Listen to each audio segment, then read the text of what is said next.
L'argomento è 7 azioni per migliorare la vita. Cominciamo dal primo, accettare il cambiamento. Il cambiamento al quale mi riferisco è quello di se stessi. Cosa significa? Che nella vita si cambia, si muta, proprio anche nel modo di ragionare, di vedere anche le cose, quindi è importante accettare questa visione differente, riconoscerla e anche e soprattutto il fatto che questo cambiamento al quale tu sei andato incontro debba anche in qualche modo presentarlo alle persone che ti conoscono, che ti hanno frequentato, che ti hanno conosciuto, magari che ne so, passano anni, tu avevi un modo di parlare, un modo di pensare che era affine col tuo amico, con la tua amica, col conoscente, eccetera. Trascorre il tempo e dici no, però adesso questa cosa io non me la vedo più su di me, quindi cosa succede? Che tu devi prendere le redini di questo cambiamento, riconoscerlo e dire a me non va più, e anche a quella persona dire guarda, a me quelle attività magari o quei modi di pensare o di fare che prima facevamo insieme e che anzi ci divertivamo pure, per carità, però adesso proprio in questo frangente, in questo periodo, fase della mia vita non mi vanno più. Questo porta inevitabilmente a rivedere le cose e di conseguenza valutare se quella persona, quella condizione che prima ci andava bene possa continuare oppure no. Quindi per quello dico accettare il cambiamento, riconoscerlo in se stessi, accoglierlo, oppure magari tu fino a un mese fa, io dico un mese ma può essere anche fino a 3 giorni fa, non lo so, comunque si cambia nella vita, dire magari io vedevo quella cosa e dicevo no, mai, non lo farei mai, oppure sì, bellissimo, eccetera, e poi cambi idea, basta, non lo fai più. E mi riferisco anche sui social pure, cioè di non rimanere radicati su un argomento che non ti sta più, ti sta stretto, ecco, quindi questo, accettalo. Ovviamente porterà delle conseguenze, quello si sa, però amen, la vita è fatta di cambiamenti, si affronteranno e fronteggeranno di volta in volta. 2. Essere realisti. Perché essere realista migliora la tua vita? Perché serve a vedere le situazioni o anche se stessi, analizzare per ciò che si è. Certe volte magari il realismo viene scambiato magari con il pessimismo, con la tragicità, ecco, ma non è così. Essere realista significa analizzare in modo oggettivo un qualcosa e muoversi di conseguenza. Cosa voglio dire? Se un X dice guarda, io ho il sogno di volare, voglio volare ma senza aereo, senza ali, proprio io voglio mettermi, prendere e volare. Arriva l'altro amico, il conoscente, lo psicologo, quello che vuoi, l'individuo che vuoi, e gli dice realisticamente ma guarda, non perché io voglia sminuirti o perché voglia smorzare questo tuo desiderio, questo tuo entusiasmo di realizzare questo obiettivo, però concretamente non lo potrai fare mai e poi mai perché tu non hai le ali, non sei un volatile, non hai la predisposizione per volare, anzi rischi solo di farti o gravemente male o nel peggiore dei casi proprio lasciarci le penne che non hai, no?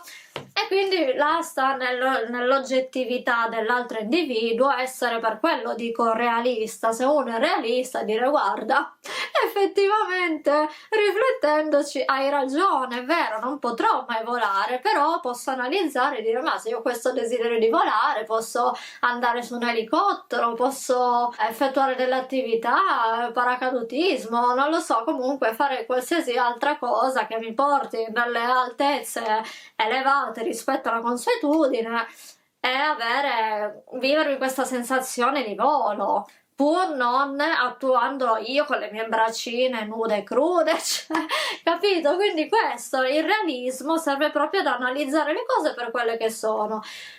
Altra cosa che aiuta del realismo è l'autocritica. Ad esempio, io apprezzo tantissimo annotazioni o critiche costruttive. Io in passato, come può essere anche adesso, anzi mi raccomando, ve lo dico, se c'è qualcosa di me che in qualche modo creino disturbo, abbia io qualcosa da migliorare, ci tengo che la persona me lo dica. L'eterno elogio secondo me è deleterio, non è realistico. Invece una persona realista analizza le cose. Ecco cosa stavo dicendo, tipo in passato magari in qualche video qualcuno aveva scritto nei commenti che fastidiosa, tipo la voce stridula così, o magari un certo tipo di risata.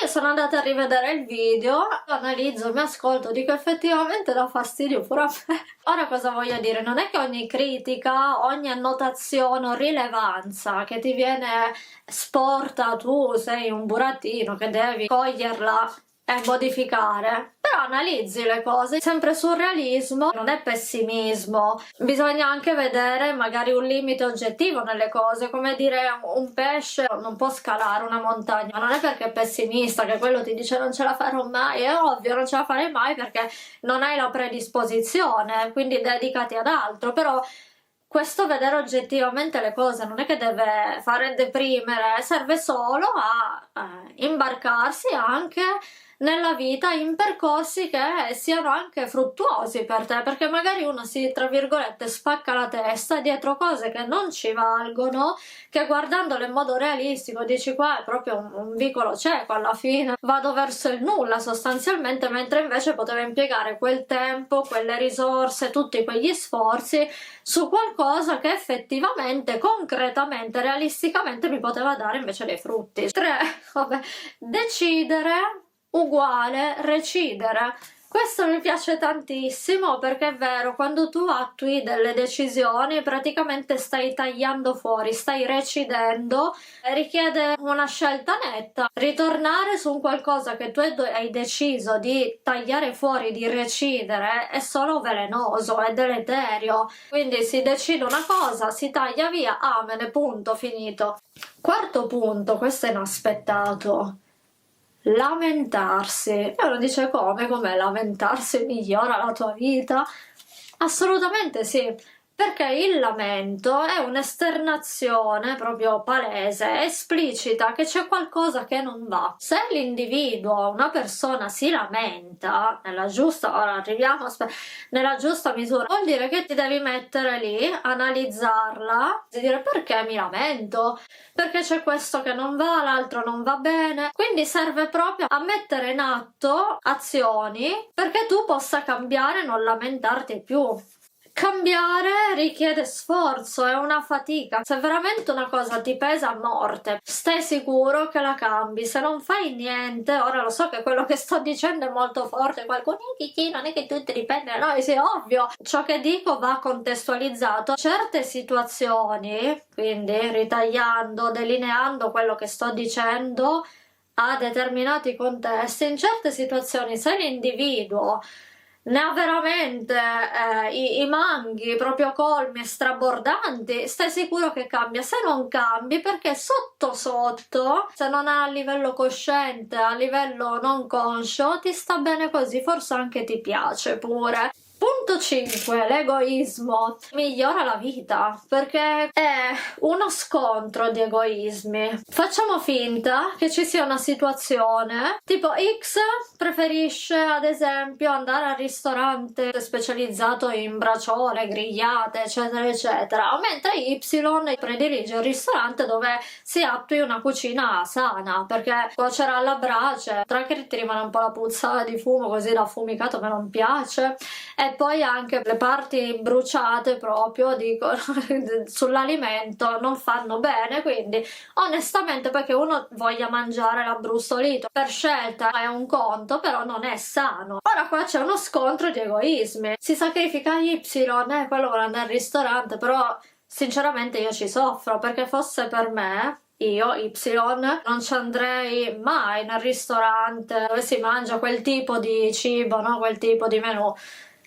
Viceversa X può dire ma fosse per me onestamente ci vado solo perché c'è lei, ma non sono in verità contento perché dove va lei io non ci andrei mai e poi mai, perché sono sapori che non rientrano nei miei parametri, nei miei gusti, cioè tra egoista l'uno, egoista l'altro, ma meglio che mi faccio io i miei interessi e alla fine sono contenta, che gli dico che ne so, Y, ne vai da solo, cercati una persona fino a te, amen. La persona egoista viene richiesta dall'altra parte un sacrificio sostanzialmente, non in modo diretto, perché non è che tu vai dalla persona e gli dici senti oggi voglio che ti sacrifichi su questo, perché se glielo dici così quello ti dice no, e invece gliela infarcisci dentro una torta così si sente di meno. Quindi praticamente appunto ti dice allora oggi ti va di fare questa attività che sai che a quella persona non gliene frega una beata, e quindi chiede il sacrificio dell'altro, e l'altro egoisticamente dire no, vacci da solo. Alla fine non fai altro che tutelare i tuoi interessi. Numero 6, mantenere le giuste distanze.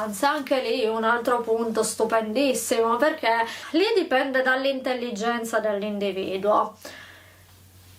Ora io non so cosa scatti nella mente dell'animale uomo intendo l'essere umano, come gli dai mezzo sorrisino in più? Non è il sorriso accattivante, però un sorriso così, un sorriso di gentilezza di vita. Magari una persona può essere proprio positiva di suo, cioè così un sorriso normale, sereno, senza nulla di che, però come gli dai mezzo sorriso, buongiorno col sorriso, proprio così piace, oppure un ciao anziché il buongiorno che è più distaccato eccetera, come gli dai mezzo mignolo, purtroppo non so che cavolo succeda nella testolina, però cominciano a prendersi tutta la confidenza. Se si mostra formalità, che ovviamente non è accogliente, la formalità è un atteggiamento che si attua apposta proprio per far sì che dall'altra parte non ci siano slanci verso confini che in verità per educazione e intelligenza uno non dovrebbe oltrepassare. Mantenere le giuste distanze proprio per garantire a se stessi la tranquillità, quello serve. Ma questo vale anche con gli amici. Se hai una persona, dipende sempre dall'intelligenza dell'individuo, se il fatto di mettere a proprio agio un individuo dall'altro lato viene accolto e colto come un beneficio alla fine a cui tu vai incontro, perché è bello trovarsi con una persona, con un compagno, con una compagna, proprio in generale, cioè un compagno, no, di vita, di viaggio, compagno del momento, così di chiacchiere. È piacevole distendersi, cioè dire ah che bello, vedi, parliamo così in tanta serenità, ci godiamo il momento della vita che siamo insieme, abbiamo lo stesso pensiero. Cioè, è bellissimo. Se la persona che hai a fianco è intelligente e sa cogliere e apprezzare questa empatia che tu esterni per metterla a suo agio, pur rimanendo sempre lui da solo, da sola nei confini, perché ci arriva da solo in quanto è intelligente, allora è piacevole. Ma se no devi essere sempre un po' una figura, ecco, istituzionale, quindi sempre molto composto, attento nel modo di parlare, perché come ti sdranci, quello dice ah però è entrato in confidenza, ora anch'io pure mi metto magari rutto perché mi sento ormai a mio agio. Per quello dico, mantenere la giusta distanza ci vuole proprio per conservare la propria serenità. L'ultimo punto, questo è bellissimo, menefreghismo legale. Ma che cos'è il menefreghismo legale? Perché il menefreghismo legale ti migliora la vita? Perché serve a vivere in modo più sereno. Ora cosa voglio dire? Ma un esempio così semplicissimo: vuoi uscire, vuoi farti una passeggiata a lungomare, ma non ti va di vestirti particolarmente bene quando il tuo amico, la tua amica, il tuo ragazzo vogliono invece che tu abbia una certa immagine, invece tu cosa fai? Attui il menefreghismo legale. Perché legale? Perché legalmente sei, cioè, in regola. Quindi cosa vuol dire? Che ci sono delle consuetudini, magari dei modi di fare che in base al contesto si ritengono, ecco, più appropriate. Però se questo ti porta stress o più pensiero, più sforzo, più impegno eccetera, quando in verità vuoi goderti solo quel momento, fai il tuo interesse, quindi sì, menefreghista, legalmente pure plausibile, perché nessuno ti può dire niente. Non è che per legge la sera non puoi mettere la tuta, se no si incorre in multe da 500 a 1300 euro. Non è scritto da nessuna parte, quindi per quello il menefreghismo legale ti aiuta a vivere una vita più serena. Questo video è concluso e ci vediamo al prossimo video.